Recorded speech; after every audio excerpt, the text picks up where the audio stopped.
Bonsoir très chers abonnés, bonsoir très chers collègues, c'est Jean-C Kunga. Nous allons continuer la deuxième partie de notre formation sur Robot Structural Analysis, RoboByte. Donc nous allons faire la continuité de l'étude d'une poutre hyperstatique dont l'appui intermédiaire C subit un déplacement vertical qu'on appelle tassement ou affaissement. Voilà, donc on avait déjà chargé notre poutre et appliquer aussi les déplacements au niveau de l'appui C. Maintenant nous allons passer au niveau de l'exploitation de résultats. Voilà, donc qu'est-ce que je fais maintenant? À ce niveau, je peux premièrement changer les fonds des robots ici pour que les dessins apparaissent correctement. Voilà, que ça soit vraiment un peu beau à voir. Alors pour changer les fonds, donc je viens ici, je vais prendre donc outils, je prends préférences. À partir d'ici, je vais cliquer sur affichage ici. Et puis je viens ici, je peux prendre dans Bastia et j'applique. Voilà, je peux travailler avec ça, c'est bon pour moi. Voilà. Alors j'avais déjà lancé les calculs, je peux toutefois relancer. Voilà, et puis maintenant qu'est-ce que j'ai fait ici? Je vais vérifier d'abord le diagramme de mon fléchissant. Alors je viens ici, je vais prendre donc résultat, je prends directement diagramme. Voilà, je prends diagramme. Voilà, à partir d'ici maintenant je vais cocher donc moment suivant MY, donc diagramme de l'effort, de l'effort moment fléchissant plutôt. Voilà, donc je vais vérifier d'abord les diagrammes de moment fléchissant et puis je viens appliquer ici. Voilà, le diagramme de moment fléchissant est là. Observez la déformation au niveau de l'appui C, là où on avait appliqué les déplacements vertical ici. Voilà, donc à ce niveau ici. Vous allez remarquer qu'à ce niveau, la forme de notre diagramme, ici, voilà, donc observez ici, voilà, dans les diagrammes, ça va comme ça. Voilà, je peux retracer ça ici, justement à ce niveau, la déformation, elle est comme ça. Voilà, donc la déformation à ce niveau ici, à cette forme. Là où on a appliqué les tassements, au niveau de l'appui C. Voilà, dans le diagramme des moments fléchissants est là. Et pour voir ça très bien, je peux venir ici, je prends paramètres, je vais cocher description, différencier puis uniforme et j'applique. Voilà, vous avez directement les diagrammes.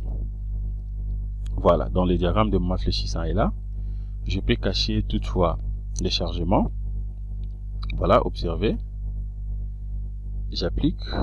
Voilà, c'est ça les diagrammes de moment fléchissant. Voilà, donc je peux faire ceci pour essayer un peu d'avoir ça très bien. Voilà, donc c'est ça les diagrammes de moment fléchissant. Alors, vous avez la possibilité aussi d'obtenir tout simplement les valeurs min et max. Donc je viens ici, je prends extrêmes globaux et puis j'applique. Voilà, donc max, le moment max est au niveau de notre déplacement ici. C'est à ce niveau que nous avons un moment max ici de 9,56 kN/m. Voilà, donc au niveau de l'appui C, là où on avait appliqué donc les déplacements imposés. Voilà, alors je peux aussi vérifier donc les diagrammes de l'effort tranchant. Je prends effort tranchant ici, j'applique. Voilà les diagrammes de l'effort tranchant. Voilà, donc le diagramme de l'effort tranchant aussi est là. Voilà, je peux prendre uniforme.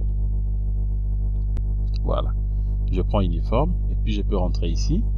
Vous avez soit la possibilité de changer aussi la couleur ici. Vous pouvez prendre ce qui vous semble bon. Je peux prendre par exemple ça, la couleur bleue, pour essayer un peu de différencier ça. Voilà, tandis que pour le moment, voilà ce que j'avais obtenu.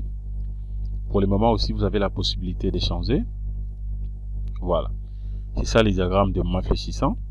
Le diagramme de l'effort tranchant est là. Voilà. Donc, vous avez les max et les min.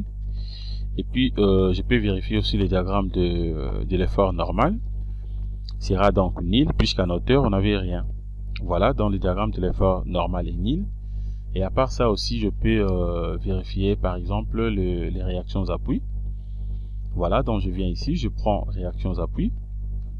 Je vais prendre suivant la direction de X, tout comme suivant la direction de Z, et puis j'applique. Je vais cocher description pour avoir les valeurs. Voilà, donc je viens d'obtenir aussi les réactions appui. Voilà, donc à partir d'ici, maintenant, vous avez la possibilité de compléter tout simplement les valeurs. Donc ici, on aura donc RA.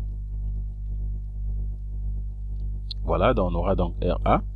Si on veut compléter ici, vous allez remarquer ici que RA est égal à 1,36 kN.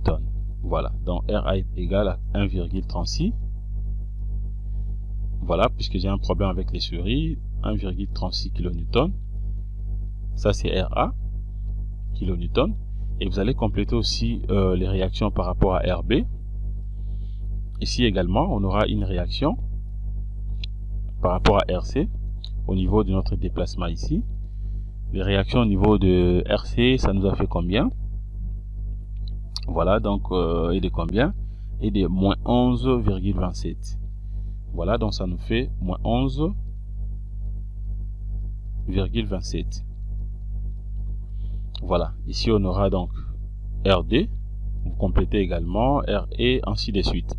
Donc vous avez la possibilité d'obtenir donc les réactions partout. Voilà, ça ce sont donc les réactions appui. Et à part ça aussi, on peut toutefois vérifier aussi. Et ça déformé. Ça déformé, donc je prends déformé ici. Je peux d'abord annuler les réactions appui. Je prends déformé.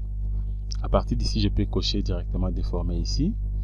Et puis je peux démarrer. Voilà. Avant de démarrer même, je peux d'abord fermer ça. Je coche d'abord déformé, j'applique. Voilà, ça déformé.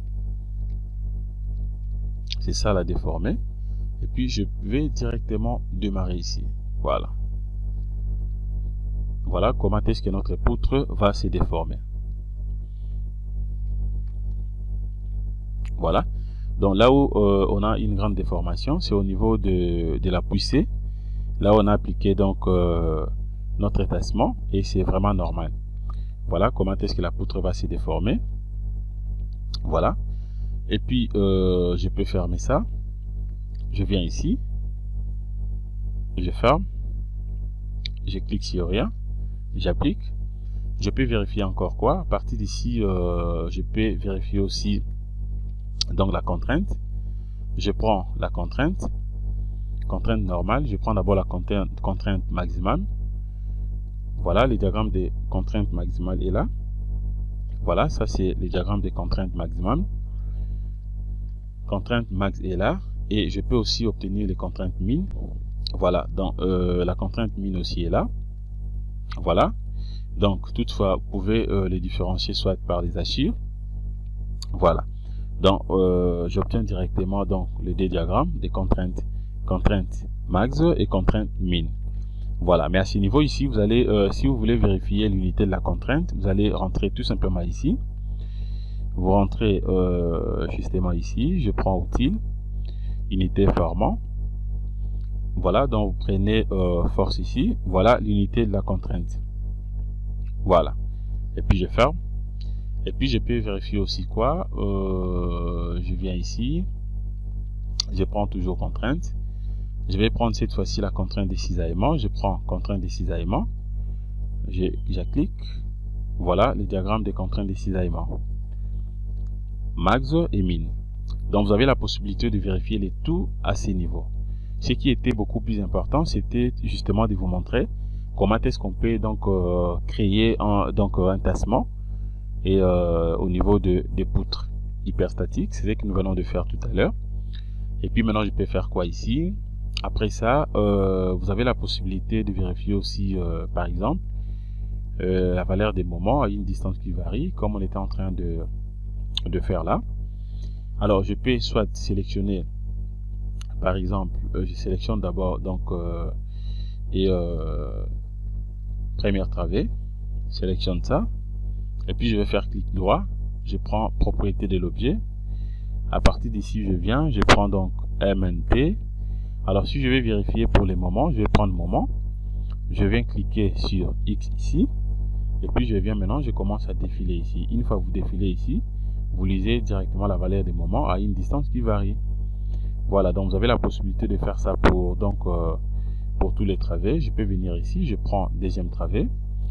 Voilà, et puis donc barre numéro D, je clique sur X, je viens, je commence à défiler. Je peux revenir ici, je prends troisième travée, ainsi de suite. Donc vous avez la possibilité de faire ça pour toutes les travées. Voilà, ou alors vous pouvez fermer ça, vous prenez résultat. Je peux prendre résultat ici, je prends analyse détaillée. À partir d'ici, je fais la même chose, je prends par exemple moment, j'applique.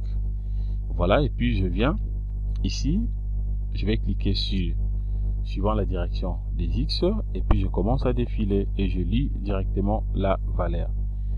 Voilà en fait ce que je voulais vous montrer. Et à part ça aussi, donc tout est là, tout est vie. Par contre, si vous avez donc des préoccupations ou vous avez des questions ou alors vous avez des points qui vous semblent difficiles, prière de m'écrire et puis je vais intervenir par rapport à ça. Alors merci de votre disponibilité. N'oubliez pas de partager donc mes vidéos, toutes mes vidéos à vos proches. Partagez vraiment mes vidéos, likez mes vidéos, abonnez-vous massivement sur ma chaîne YouTube. Merci de votre disponibilité. Passez une excellente soirée. Au revoir.